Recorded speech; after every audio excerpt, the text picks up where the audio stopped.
मरीज़ हमारे पास शिफ्ट हुआ कि ये मुख्तलिफ अस्पतालों से होता हुआ हमारे हॉस्पिटल आया। बिल्कुल सूख के वो कांटा हुआ था। 55-60 साल का वो आदमी था, बहुत ही पतला दुबला, और हमारी ज़ुबान में यूजुअली हम कहते हैं बोन एंड स्किन, पानी की शदीद कमी और बुरा हाल। उम्र उसकी 55-60 साल थी। जो उसके साथ एक ही लड़की थी वो 20-25 साल की थी, और वो अपने आप को उसकी बीवी बताती थी। मेरे जूनियर डॉक्टर्स ने मुझे राउंड कराया तो उन्होंने कहा जी कि ये फ़लाँ वार्ड से शिफ्ट हुआ है, इसको 4 महीने से शदीद दस्त लगे हुए हैं, ये कुछ भी खाता है तो इसको डायरिया लग जाता है, और इसके सारे टेस्ट हो गए हैं, गैस्ट्रोस्कोपियाँ, एंडोस्कोपियाँ, बायोप्सी, हर चीज़, इसे कुछ नहीं आ रहा, तशखीस नहीं है। लेकिन अब इसकी हालत इतनी बिगड़ गई है कि ये आईसीयू में शिफ्ट हो गया है, वेंटिलेशन के लिए हुआ है, और इसको कोई दवाई काम नहीं कर रही है। बल्कि मेरे एक जूनियर ने मुझे कहा कि जिस वार्ड से शिफ्ट हुआ है वहाँ की सीनियर डॉक्टर एक है, उन्होंने तंजन कहा है कि डॉक्टर साहब ने कहो एनू सूरत रमान सुनाना। तो ना तो टेस्टों में कुछ आ रहा है और ना कुछ आ रहा है। 4 माह से ऐसे है। तो जो हिस्ट्री होती है, हम जो डॉक्टर्स कॉमन चीज़ें होती हैं वो सारे पूछते हैं। तो बच्चों ने मुझे बताया, जूनियर डॉक्टर्स ने, कि ना शुगर है, ना ये नहीं, वो नहीं, फलानी। मैंने इन्हें कहा कि इसका एड्स का टेस्ट करा लें। तो बच्चों ने कहा कि जी पिछले साल इसका एड्स का टेस्ट मेयो हॉस्पिटल में हुआ था, तब भी इसको इसी तरह डायरिया लगा था और वो नेगेटिव है, और लेकिन पिछले साल फिर ये डायरिया ठीक हो गया था 2-3-4 माह के बाद, फिर ये बहुत बेहतर हालत में हो गया था।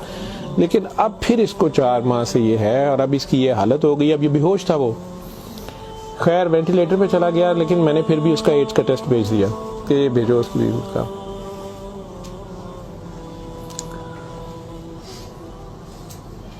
सूरा रहमान हमारे आईसीयू में वैसे ही लगती है, सुबह दोपहर शाम, कई बार मिस हो जाए, दिन में कम से कम एक बार जरूर लग जाती है। कोई ना कोई डॉक्टर नर्स ड्यूटी अपनी समझ के इसको लगा देते हैं। वो भी लग रही थी, सारे पेशेंट्स थे। जहाँ तक जितनी मेरी याददाश्त साथ देती है कि तीसरा दिन था तो मेरी जूनियर डॉक्टर का मुझे फ़ोन आया, बड़ा पैनिकी। उसने कहा कि सर ये पेशेंट जो है इसकी हालत तो ख़राब ही है, वैसे ही है, बेहतर नहीं हो रहा ये वाला पेशेंट। इस पर अचानक एक चेंज आई है कि ये सूरा रहमान जब भी लगती है, मैंने नोट किया है, लेकिन नर्सेज सुबह से बता रहे थे, लेकिन मैंने ये नोट किया अब कि जब भी लगती है इसके नाक मुंह से वैसे उसके पाइप डाला हुआ था, फेफड़े, हम सांस उसको मशीन, सांस वाली मशीन से जो है ना वो उसके लिए पाइप डाला हुआ था, नाक में भी एक नाली थी मैदे के लिए, बेहोश था। उसने कहा जी इसके नाक में से सुंडियां उबलना शुरू हो जाती हैं बाहर को, और नर्सेज इसके ऊपर ड्यूटी करने से तंग हो रहे हैं। तो अब शक्कर एक मशीन होती है जिससे हम मरीज के अंदर से एक बलगम निकालते हैं जो नेगेटिव प्रेशर से सक करती है। मुझे सर इसको हम सक करते हैं, लेकिन ये नहीं समझ आ रही कि ये कहाँ से आ रहे हैं। मैंने कहा इसके मैदे से खींच के देखे, उन्होंने कहा जी उधर से नहीं आ रहे। मैं इनकी सांस वाली नाली से आ रहे हैं, उसमें से भी नहीं आ रहे। लेकिन जब सूरा रहमान बंद करते हैं ये ख़त्म हो जाते हैं, ये बाहर नज़र नहीं आते। यहाँ हमारी हड्डियों में खाली जगह होती है, उन्हें हम साइनस बोलते हैं डॉक्टर्स। तो मैंने कहा यार फिर इसके ये साइनस से आ रहे हैं, और मेडिकली हम इसे मैगट्स इन्हें कहते हैं हम। शुगर का मरीज बेचारा आखिरी स्टेज पे, कई बार उसके जख्म बहुत ख़राब हो जाए तो उसमें कीड़े कई बार पड़ जाते हैं इस तरह। लेकिन ये चीज़ मैंने नहीं सुनी थी, और ना ही उसकी कोई, ना वो शुगर का मरीज था ना कुछ और था। मैंने डॉक्टर साहब से कहा कि आप जो है ना इसका ये तो अब एंटीबायोटिक्स जा रही हैं, सारा कुछ जा रहा है, वैसे इसके एड्स के टेस्ट का पता करें वो कब तक आएगा। तो मुझे लग रहा है कि इसकी क़ुव्वत मुदाफ़ियत कोई नहीं है, और ये कीड़े इस तरह पड़ गए हैं, लेकिन उसके अलावा कोई और रिश्तेदार इसका है ही नहीं है, और वो कोई चीज़ ला भी नहीं रही। दवाइयाँ भी हमने खुद अपने फंड से शुरू कर ली हैं। इसका करना क्या है? और मसला ये है कि ये जिस वक्त सूरा रहमान लगती है तो ये कीड़े इसके अब तो आंखों से भी कुछ निकले हैं, तो इसके नाक और मुंह से उबलना शुरू हो जाते हैं। लेकिन जब हम बंद करते हैं थोड़ी देर बाद वो मुंह में कहीं नज़र नहीं आते। तो हमारा ये ख्याल था कि सूरा रहमान बंद कर देते हैं। इसकी बीवी ने भी कहा कि ये तुम लोग फिर बंद करो, पता नहीं क्या तुम लोग लगाते हो। तो वो जो हमारी नॉन मुस्लिम सिस्टर थी, उन्होंने उसे कहा कि मेरी बात सुनो, मुझे नहीं पता इसे क्या बीमारी है, लेकिन वो इसे प्रेयर कहती थी। उन्होंने कहा जब ये प्रेयर लगती है ना, ये कीड़े इसको छोड़ के भागते हैं, ठीक है। तो मैं तो कहती हूँ इसको 24 घंटे यही सुनाई जाओ। जब मैंने ये बातें सुनी तो खैर मैंने कहा कि इसकी बीवी को कहो कि वो रिपोर्ट का या हमें रसीद दे दें, हम खुद अपने तौर पे पता कर लेते हैं। तो मेरे राउंड करने के बाद वो बंदी खुद ही आ गई मेरे पास। तो मुझे नहीं पता था कि वही सिस्टर ने उसकी बिठा के कहीं काउंसलिंग की थी। उसे उन्होंने कहा कि इसको हमें शक है कि एड्स ना हो, कि इसकी कुव्वत मुदाफ़ियत नहीं है, इस तरह कीड़े इसको पड़ गए, कुछ हो गया, शायद कमज़ोरी से हो गया, बीमारी की कमी से हो गया। तो ये उसका हम पता करना चाह रहे हैं। अदरवाइज़ तो जो दवाइयाँ हैं वो वही रहनी है। कुछ तरह की उसने बात की, कहती कि वो डर गई है थोड़ी सी, और वो कहती मैंने बड़े डॉक्टर साहब से कोई बात करनी है। बहरहाल अब मुझे जितना याद है, मैं 1 साल बड़ी सोचा है इसके ऊपर कि मैं इसको बयान करूं या ना करूं लोगों के सामने। उस औरत ने बड़ी खौफनाक कहानी मुझे सुनाई। जब उसे ये डर पड़ा ना कि इसको एड्स ना हो और उसको ना एड्स लग गई हो, अब वो मुझे कहने लगी इधर कमरे में आके कि डॉक्टर साहब ये जो मेरा मियाँ है ना, ये असल में जादूगर है। मैंने कहा आपने तो पहले दिन लिखवाया कि ये रिक्शा चलाता था और रिक्शा ड्राइवर है।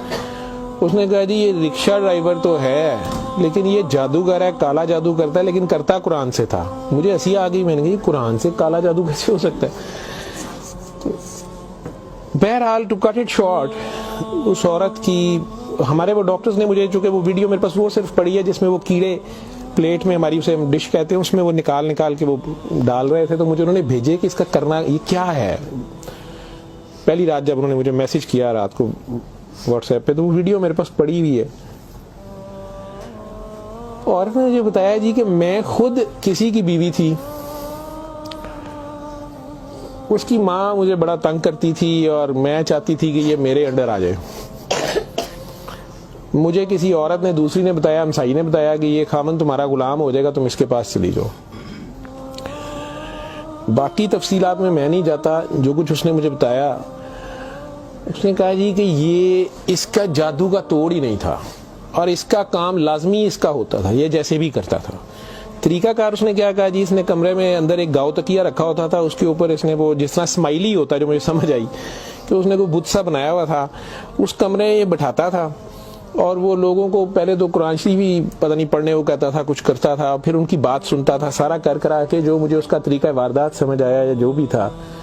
उसने कहा जी कि जो गरजमंद होता था ना, वो दीवाना, औरतें बड़ी दीवानी होती थी, ठीक है, या यंग लड़के लड़कियां कि मेरी वहाँ शादी हो जाए, वहाँ हो जाए, औलाद हो जाए, कई लड़के आते थे। तो जो उसने सबसे गंदी बात मुझे बताई, बड़ी फजूल जो उसकी हरकत थी या जो भी, वो इस्लाम तो हो ही नहीं सकता। उसने कहा जी ये उन औरतों को, और अपने बारे में उसने कहा कि मैंने भी ये गलती की, मेरे से भी ये गुनाह हुआ, लेकिन मुझे गुनाह सवाब का इतना नहीं पता था। तो ये पहले वो तकिए को सजदा कराता था, खुद उसके पीछे खड़ा हो जाता था, फिर वो कहता था कि ये असल में तुम लोगों पे काला जादू हुआ है, इसको तोड़ने के लिए पता नहीं नूरी बड़ा जरूरी है, ठीक है। फिर वो हमें कहता था कि वुजू करके आओ, ठीक है, वुजू करके आते थे, वो पता नहीं कौन सी सूरत पर वो कई सूरतें मिक्स करता था। ये सब करते कराते 1-2 सेशनों के बाद कुछ नहीं लेता था। फिर जो ज्यादा लोग अपने काम के पीछे दीवाने होते थे, उनको वो बताता था कि इसमें बड़े पैसे भी लगेंगे, ये जान पे खेलना पड़ना है, पता नहीं क्या करना, और तुम्हें भी मेरे साथ करना पड़ेगा, इसमें बड़ा कुछ जो है ना रिस्क है, लेकिन काम तुम्हारा हो जाएगा। वो जो भी उसकी कहानियां थी, जो उसको बाद में किसी और वजह से पता चली, जो मुझे वो बता रही थी कि जी ये औरतों के साथ भी और यंग लड़कों के साथ या मर्दों के साथ भी गलत काम करता था, फिर उन्हें अपना गंद खाने पे मजबूर करता था, फिर उन्हें पता नहीं कौन से कोई आयत बनाई हुई थी या कोई नाम था, पता नहीं क्या, कि अरबी के जी ये पढ़ के ना तुमने ये मिक्सचर जो है ना, ये हंडिया पकाते हुए थोड़ा सा बीच में गंद डाल देना है और अपने खामन को खिला देना है, या उस लड़की को खिला देना है, या उसको खिला देना है। तो मैं अपने खामन के साथ ये सारा कुछ किया मैंने। अब मुझे बताएं कि जब वो उस बंदे के साथ ही सो गई तो उसके खामन तो वो रहा ही नहीं है ना, तो ना वो मुसलमान रही है, ना वो ये हरकतें सारी। अब उसके बाद बकौल इन खातून के, इस लड़की के, कि जी वो खामन जो मेरा था उसमें तो तब्दीली नहीं आई, उसने मुझे फुल मारना शुरू कर दिया। और मुझे इसकी, मेरे तड़प इसकी तरफ भागती थी कि मैं इसके पास आऊँ। तो फिर मैंने इसके पास वैसे आना शुरू कर दिया कि मैंने तुम्हारे साथ शादी करनी है, मैंने उधर से तलाक लेनी है, मैंने ये करना है वो करना है। तो मैं उन्हें बताए बगैर इसके पास आ गई। इसके साथ में 6 माह रही। इसने कहा कि फिर ऐसे ही रहना पड़ेगा, और इस सारे काम में मैं शामिल हुई। तो इसने वैसे मुझे कहा कि निकाह हो गया हमारा, कुरान शरीफ पे इसने निकाह किया। उसने कहा हम दोनों की रजामंदी निकाह है, वो पीछे से तलाक लेके नहीं आई। ठीक है। उसके बाद इसको ये डायरिया लग गया। डायरिया लगने के बाद ये कहती है कि जी मेयो अस्पताल में जब हम थे 4 महीने हमें हो गए और बुरा हाल था इसका पिछले साल। तो ये एक दिन मुझे कहने लगा कि मैं कहता हूं कि मैं अल्लाह से तौबा कर लूं, अल्लाह मेरी जान बख्शी कर दे, तो मैं तौबा करूं और मैं ना अब रिक्शा ही चला के उसमें जितनी रोटी रोजी होगी तू मेरे साथ गुजारा कर लेगी, और तू भी वापस चली जा अपने खामन के पास। ठीक। और उधर से जाके तलाक ले ना ले, और ये निकाह नहीं है, और जो भी उसने कहा कि जी हमने तौबा कर ली बकौल उसके जो उसकी समझ थी। ये कहती है जी मैं वापस गई, मेरे खामन ने फिर मुझे मारा। उसने कहा मैं तुम्हें तलाक दे चुका हूँ, तुम मेरी तरफ से फारिग हो, तुम कहाँ से आई हो, ये आई हो, इतनी देर बाद आई हो, जो भी आई हो। खैर मैं फिर वापस इसके पास आई। तो ये कहती है कि जी वो मैं कोई 48 घंटे बाद, शायद 2 दिन बाद वापस आई है। देखो मैं अस्पताल थे, डॉक्टर बड़े हैरान थे, पेट से ठीक हो गया सी।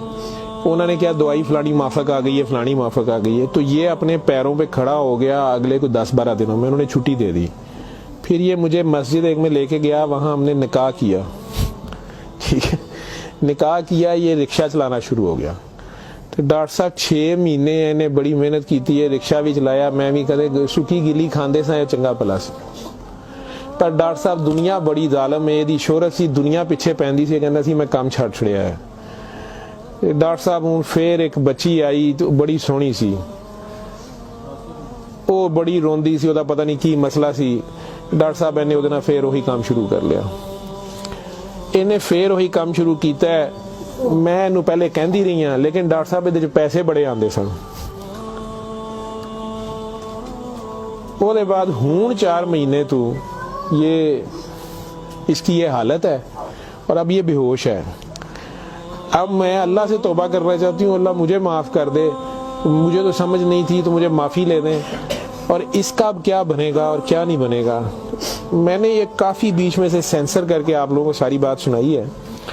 और मुझे कहती है जो कीड़े इसके अंदर से निकलते हैं ये क्यों आ रहे हैं, ये कहाँ से आ रहे हैं। मैं कि बीबी ये, मैंने उसे साइनसेस वगैरह समझाया। मैं कि ये इसके बहुत ज़्यादा खून की कमी है, इसके अंदर जरासीम पड़ गए हैं, जो भी। मैं डॉक्टरी तो मैं उसे और क्या मैं उसे कहता।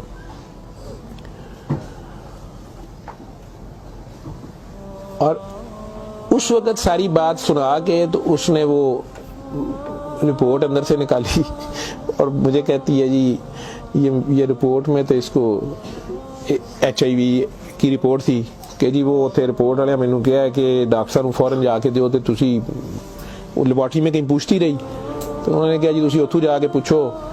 तो मैं दसिया मेरे खामन दी मैनू दसो, उन्होंने कहा तुसी अपनी भी कराओ। तो डॉक्टर साहब ये रात दी मेरे कोल है, तो मैं मैनू तो नहीं बीमारी होएगी, मैं सूरत रहमान सुन ला। मैंने कहा जी आप भी सुने, 7 दिन सुने, मैं आपको क्या कह सकता हूँ। 1 दिन वो और जिंदा रहा, बंदा मर गया। आखिर तक उसके कीड़े वो आते रहे उसी तरह। जब भी वो सूरत रहमान लगती थी वो ऐसे होता था जैसे उबलते थे बाहर को, नाक से उसके, मतलब वो 1-2 नहीं होते थे कि जिन्हें आप पकड़ के साइड पे कर दें। मैंने बताया ना कि वो शक्कर मशीन रख के, तो उससे वो शक्कर में हम शक करते थे उसको सारा, वो मशीन में जाते थे, लंबी सुनियाँ उसकी नाक से मुंह से। और आखिर में वो औरत भी उसकी डेड बॉडी लेने में भी तैयार नहीं थी। नहीं जी ये मैं नू कितने दबांगी, ये वो। मैं नहीं, अब इसको ये तो आप नहीं लेके जाना, हम हॉस्पिटल से हम क्या कर सकते हैं। अल्लाह जाने की साल पुरानी बात हमारे हॉस्पिटल में रह के गया है पेश। अव्वल तो मुसलमान ना जादू कर सकता है, अगर वो जादू वाला इल्म कहीं से सीख भी लेता है या अपने तरीके से वो समझता है वो जादू कर रहा है, तो वो मुसलमान नहीं रहता। एक चीज़, कुरान को ही लोग मिसयूज करते हैं, नापाक हालत में गलत तरीके से बड़ा कुछ करते हैं, और कई बार हम नासमझी में भी अपना खसारा बढ़ाते हैं, हमें समझ नहीं होती और हम कुछ चीज़ें करते हैं। कुरान खुद कह रहा है कि इससे मोमिन के लिए शिफा और रहमत है, और जालिम इसी में से अपने लिए खसारा बढ़ाते हैं। अपनी जान पे जुल्म करना भी जुल्म ही होता है। तो अव्वल तो मुसलमान जादू ना कर सकता है, ना किसी दूसरे पे करवाता है। अगर दूसरे पे भी करवाता वो मुसलमान नहीं रहता। जब आप जादू के चक्कर में पड़ेंगे, ये खुद शिरक है। आप अल्लाह बनने की कोशिश कर रहे हैं ना, आप अपनी मर्जी के रिजल्ट्स लेने की कोशिश कर रहे हैं, ठीक है, माफुकुल फितरत तरीके से, और फिर उससे ज़्यादा बड़ी बदबख्ती कि अल्लाह के कलाम को मिसयूज़ करके, इशारा करके, तो वो मुसलमान नहीं रहता। मैंने उस दिन भी बताया था, वो बच्ची अमेरिका से जो फ़ोन कर रही थी, आप लोगों के सामने यहाँ मैंने उसे कलमा शहादत पढ़ाया था, उसे दोबारा कलमा पढ़वाया था, क्योंकि उसको पता नहीं था। यहाँ वो आई तो उससे यही काम किसी और ने करवाया। वो मुसलमान रह ही नहीं गई हुई थी, और खामन से लड़ाई उसकी चल रही थी, उनका आपस में फसाद हो जाता था, ठीक ठाक प्रॉब्लम में थे। उससे दोबारा से बावजू हो के आप कलमा पढ़ें। ज़िंदगी में अगर ऐसी कभी गलती कर दी है तो अल्लाह से माफ़ी मांगे और दोबारा से कलमा पढ़ के मुसलमान हो। दूसरा, अगर आप में से किसी को वहम है कि आप लोगों पे जादू है, तो किसी बाबे के पास जाने की ज़रूरत नहीं है। ये तो फटाफट आप लोग कहते हैं कि जादू बरहक है, और जी जादू नबी करीम सल्लल्लाहु अलैहि वसल्लम पे भी हो गया था। नबी करीम सल्लल्लाहु अलैहि वसल्लम ने उसको कैसे तोड़ा था, उन्होंने क्या तरीका बताया? एक बार सूरह फलक, एक बार सूरह नास, या आप 3 बार सूरह फलक 3 बार सूरह नास पढ़ लें, जादू खत्म हो गया। औज़ बिल्लाहि मिनश शैतानिर रजीम पढ़ते ही खत्म हो गया। वैसे तो मुसलमानों पे तो होता ही नहीं है। मैंने सूरह मोमिनून की 89 आयत बार बार रेफरेंस दिया है। मैं किसी बहस में नहीं मजहबी में पढ़ना चाहता। अल्लाह बड़े वाज़ेह तरीके से उसमें बता रहे हैं कि इनसे पूछो, सूरह मोमिनून में 84 से 89 तक, इनसे पूछो कि आसमान और ज़मीन का मालिक कौन है, ये सारा कुछ किसने बनाया? ये फ़ौरन कहेंगे अल्लाह ने। इनसे पूछो तुम्हारी ज़िंदगी और मौत का हर चीज़ कौन फनी, कहेंगे अल्लाह ने। फिर इनसे पूछो फिर तुम कहाँ से जादू कर दिए जाते हो? जब हर चीज़ का मालिक वो है तो फिर ये जादू तुम लोगों पे कहाँ से हो जाता है? ये हमारी अपनी सोच में होता है।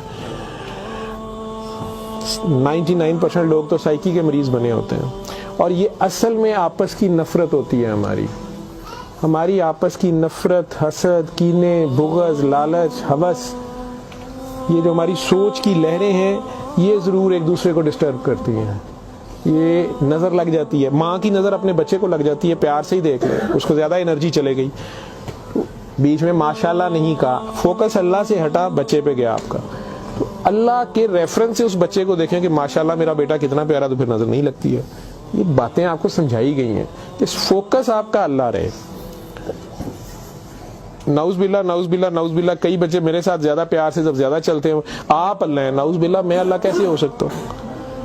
फिर उन्हें मैं कहती हूँ कि बेटा ये कुफरिया कलमा है। किसी बात से कोई बंदा मुद्दतों से फंसा होता है, उसमें से निकलता है, कई बहुत बड़ी बात कर देते हैं। होश के लोग नहीं होते हैं, जब तक होश में नहीं होते हैं तो उस वक्त तक तो उन पे हद नहीं लगती, लेकिन जब होश आ गई है उसके बाद ये बात कुफर में आती है, और अल्लाह ये बर्दाश्त नहीं करता। आप नासमझी में भी कर रहे हो, बच्चा नासमझी में भी उल्टी सीधी हरकतें कर रहा हो, तो माँ तो कान पकड़ लेती है, उसने भी उसे सिखाना तो होता है, उसे साबित तो कराएगा, पहचान तो करा के छोड़ेगा अल्लाह कौन है, अल्लाह कहाँ है। ठीक है, आयतुल कुर्सी का मतलब है कुर्सी की निशानी, कुर्सी का इशारा। ठीक, जब आप खौफ की हालत में हैं तो वो पढ़ लें, या आपको लगता है कि हमें कोई मसला ना हो तो पढ़ लें। तो उसका मतलब ये नहीं है कि वो आयतुल कुर्सी के लफ्ज़ या आयतुल कुर्सी के वो आपकी हिफाजत करते हैं। उसका मतलब क्या है? अरब्स को तो पता चलता था पढ़ते हुए कि वो क्या कह रहे हैं, तो वो सारी अल्लाह की हम्द और अल्लाह की शानें बयान हो रही हैं। तो कुर्सी की बात तो हो रही है कि कुर्सी ज़मीनों आसमान पे हर तरफ वो है, तो असल में तो कुर्सी वाले की बात हो रही है। तो जो कुछ करना है कुर्सी वाले ने करना है। तो अगर कुर्सी वाले से आपका ध्यान हट गया, ठीक है, तो आप कुर्सी की पूजा शुरू हो गए, तब भी फंस गए आप।